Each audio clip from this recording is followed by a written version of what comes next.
নমস্কার, আমি বন্দনা। আমার কিচেনে আপনাদের সবাইকে স্বাগত জানাই। আবারও এসে হাজির হয়েছি সাবেকি একটি রেসিপি নিয়ে।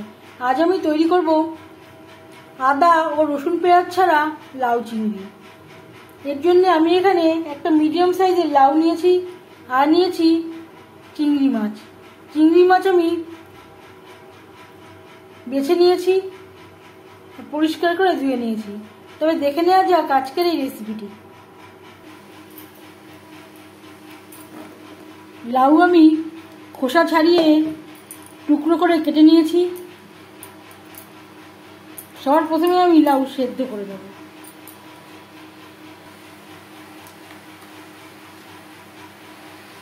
স্বাদ মতো লবণ, আর লাগছে পরিমাণ মতো হলুদের গুঁড়ো।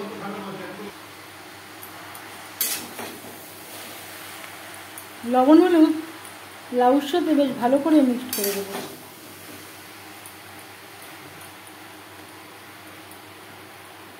দু তিন মিনিট নাড়াচাড়া করে নেওয়ার পর গ্যাসের ফ্লেমটাকে লোতে করে দেব আর ঢেকে দেব সেদ্ধ হওয়া পর্যন্ত।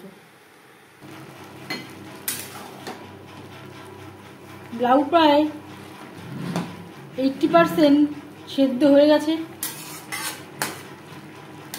এই পর্যায়ে গ্যাসের ফ্লেমটা অফ করে দেব, একটা পাত্রে ট্রান্সফার করে নেব। আমি রান্নাটা করছি সরষের তেলে, আপনারা চাইলে যে কোনো শুকনো তেলে করতে পারেন। 4 চামচ সরষের তেল গরম করে নিয়েছি। এবার দিয়ে দেব একটা তেজপাতা, একটা শুকনো লঙ্কা যেটা আমি টুকরো করে নিয়েছি, আর দিয়ে দেব হাফ চামচ গোটা জিরে। তেজপাতা, জিরে, শুকনো লঙ্কা ভেজে নেওয়ার পর দিয়ে দেব মাছ।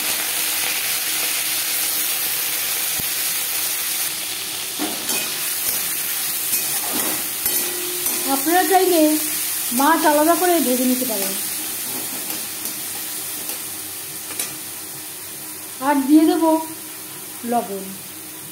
লাউ সেদ্ধ করার সময় আগে একবার লবণের ব্যবহার করেছিলাম, সেটা মাথায় রেখে লবণের ব্যবহারটা করতে হবে।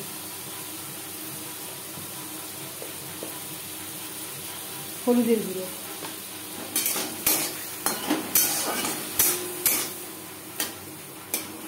মাছ হালকা করে ভেজে নেব।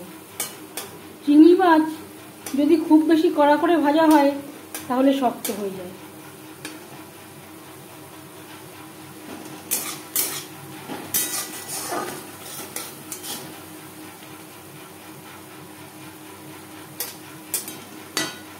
আর দিয়ে দেব 1 চামচ ভাজা মশলা। এখানে আমি 1 টেবিল চামচ মতো ভাজা মশলা অ্যাড করলাম। এতে রয়েছে জিরে, ধনে, সামান্য পরিমাণে গোলমরিচ, শুকনো লঙ্কা, তেজপাতা, যেটা আমি শুকনো খোলায় ভেজে গুঁড়ো করে নিয়েছিলাম।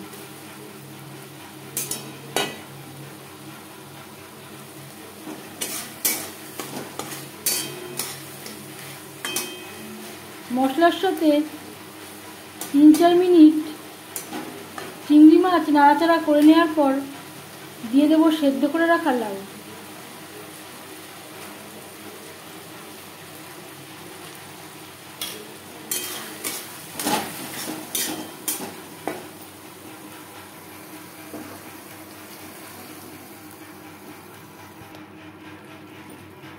মাছের সাথে 4-5 মিনিট বেশ ভালো করে ফুটিয়ে নেব।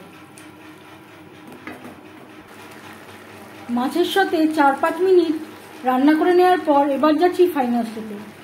সব শেষে দিয়ে দেব 3-4টে চেরা কাঁচা লঙ্কা।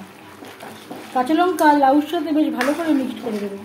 এই পর্যায়ে আপনারা চাইলে চিনি ব্যবহার করতে পারেন বা ধনেপাতা কুচিও অ্যাড করতে পারেন। 1-2 মিনিট রান্না করে নেওয়ার পর গ্যাসের ফ্লেমটা অফ করে দেব। 5 মিনিট ঢেকে স্ট্যান্ডিং টাইমে রাখবো।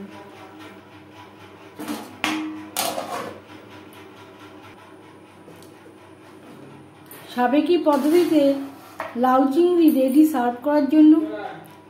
এই রেসিপিটি কেমন লাগলো অবশ্যই জানাবেন কমেন্টের মাধ্যমে। যদি এই রেসিপিটি ভালো লেগে থাকে লাইক করবেন, শেয়ার করবেন, সাবস্ক্রাইব করবেন আমার চ্যানেলটিকে। বেল আইকনটা ক্লিক করে দেবেন। যখন আমি নতুন ভিডিও আপলোড দেব তার নোটিফিকেশান সবার আগে আপনার কাছে পৌঁছে যাবে। আপনারা সবাই ভালো থাকবেন। এই ভিডিওটি দেখার জন্য ধন্যবাদ।